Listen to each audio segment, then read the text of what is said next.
E3. Arguably the largest and most important annual gaming event in the world has come and gone for another year. For 2019, we got plenty of new information regarding upcoming games and other plans by publishers and console manufacturers. Now, because so much happened at E3, I won't be able to go over everything. Instead, I want to focus on just a few items that I personally consider to be the most interesting news made around the time of E3. It's been another interesting year, so let's dive in. First off, one of the biggest and most anticipated announcements is the official reveal of Project Scarlett, also known as the new Xbox. According to Microsoft's presentation video, Project Scarlett's processing power will apparently be about 4 times more powerful than the Xbox One X, and it'll offer many high-end features such as frame rates up to 120 frames per second, real-time ray tracing, and 8K resolution. It will also include a solid-state drive to significantly reduce load times. Of course, none of this awesome hardware would matter without games, and one of the first games to launch with the new Xbox is Halo Infinite. Now, we didn't get to see too much about this new game, but as a Halo fan, I'm still interested nonetheless. Personally, I think all of this sounds really cool, but I'm wondering whether a large portion of the audience can actually experience Scarlett's full potential. I mean, I have a 4K monitor, but I personally don't have a 4K television yet, let alone anything that can support 8K resolutions. Still, I'm pretty excited about this new console, and it, as well as Halo Infinite, are currently planned for release during the holiday season of 2020. Another interesting announcement is that Microsoft's Game Pass is coming to PC. With the current Xbox Game Pass, you can play a large library of first and third-party games for a monthly fee on your Xbox One, as well as a handful of Microsoft games on PC. With this new PC Game Pass, PC gamers will also gain access to not only Microsoft games, but third-party games as well, such as Metro Exodus and Wolfenstein 2. Currently, this PC Game Pass is in beta testing, and you can try it out yourself right now. It definitely seems like the industry is moving towards a subscriptions-based business model, and this Game Pass for PC is another step in that direction. Of course, many new trailers and gameplay videos were shown for both new and previously announced video games. One of the most exciting for me is the trailer for Cyberpunk 2077. Now, we didn't get to see a new gameplay trailer, but we did get a pretty sweet cinematic trailer which revealed one big surprise: Keanu freaking Reeves. Yes, Mr. John Wick and Neo from The Matrix is in this game. He'll be playing a character named Johnny Silverhand, although at this point not much is known about the role he'll play in the game's story. Still, having this ageless, immortal star in this game is just icing on the cake. Prior to E3, a trailer was released for a series that I never even considered would get a sequel, and that's Baldurs Gate 3. Baldurs Gate 2 was released back in the year 2000, almost 20 years ago. It was one of my favorite RPGs at the time, and considering how many years had passed, I'd given up hope that there would ever be a sequel.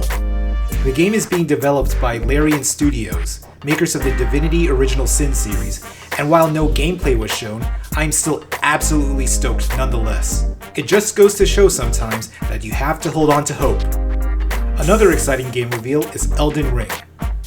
This game is being developed by From Software, makers of Dark Souls and Bloodborne, alongside Game of Thrones author George R.R. Martin. Considering how much I love Dark Souls and Bloodborne, and how much I love George's A Song of Ice and Fire series, this is easily a dream collaboration. Details are still limited, but Dark Souls creator, and I apologize if I screw up his name, Hidetaka Miyazaki, said that the game would be a lot more open world than his previous games. Personally, I would love it if we can introduce the type of political intrigue and backstabbing that we see in Game of Thrones, but I'm confident that whatever comes out will be amazing. On the EA side, they showed off more gameplay footage for Star Wars Jedi Fallen Order. Upon first glance, this game seems promising.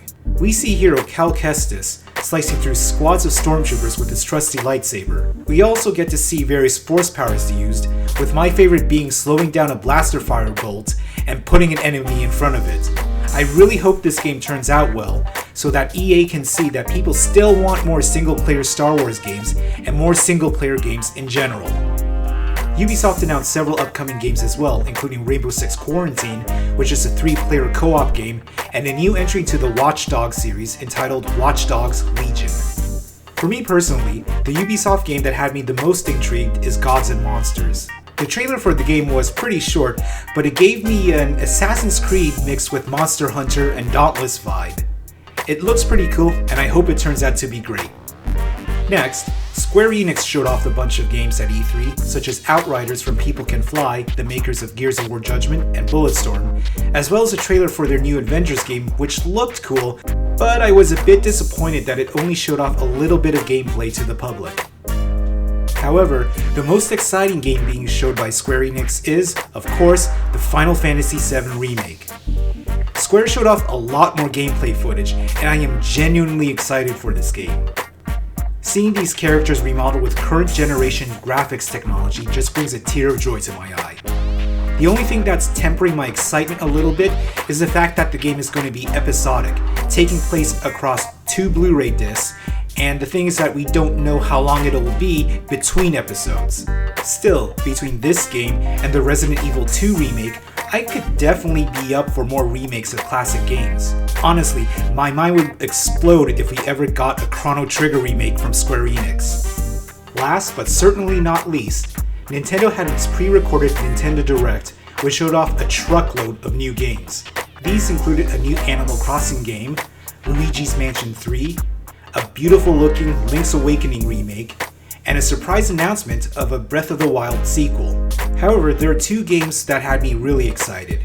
The first is Fire Emblem Three Houses, which looks like it'll continue the great gameplay of previous entries, but with upgraded graphics thanks to the Switch hardware. The second game is a new IP called Daemon X Machina. The trailer showed some pretty intense battle sequences between groups of mechs, and because I love the mecha genre, this is one game that I'll be keeping an eye on. Now, I have to be honest with all of you. The truth is that I actually don't have a Nintendo Switch yet. Prior to E3, there were rumors that Nintendo could potentially be revealing an upgraded Switch model, and that would be the Switch model that I would get. But of course, they didn't announce anything of the sort. At this point, I may have to finally give in and get a current version of the Switch in order to play all of these awesome games. And that's the end of my video. What games and announcements at E3 had you the most excited? Let me know in the comments below. As always, please be sure to like, share, and subscribe. I'm also on Instagram, Twitter, and Tumblr, and you can find the links to those accounts in the description below. Until next time, this is Jason from Force Hammer Gaming, signing off.